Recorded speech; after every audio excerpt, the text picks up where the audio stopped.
Belum siaran ya? Wanen.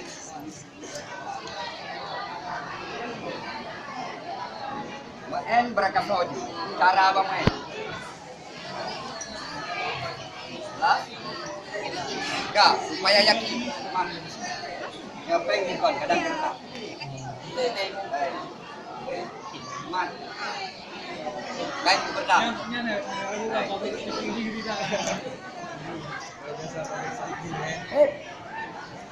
Zindagi.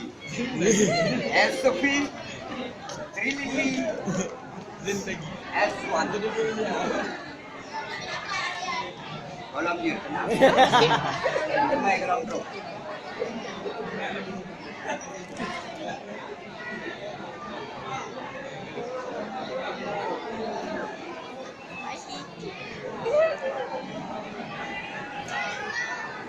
Akan sulap. Jadi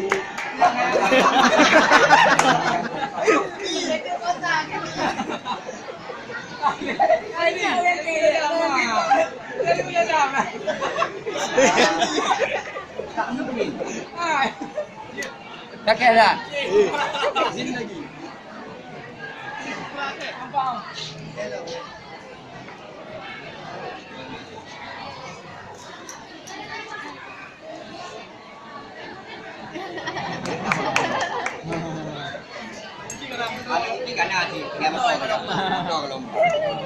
Jadi setelah cara main mereka sojud mental nah yang perlu pegang.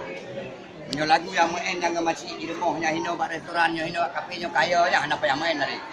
Berarti nasrul dia main lamprang yang perlu pegang. Nanti lihat buka kota lalu main ya dah. Kalau anda memang ingin jumpa sama nasrul supaya uang tersebut jangan bermain di dalam proses DNA. Nanti kita jumpa lagi. Jadi cara juga. Kayak kamu nolak. Kenapa gak cara?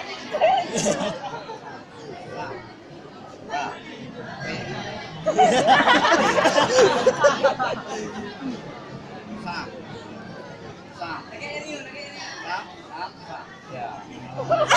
Lihat terus. Lihat. Lihat.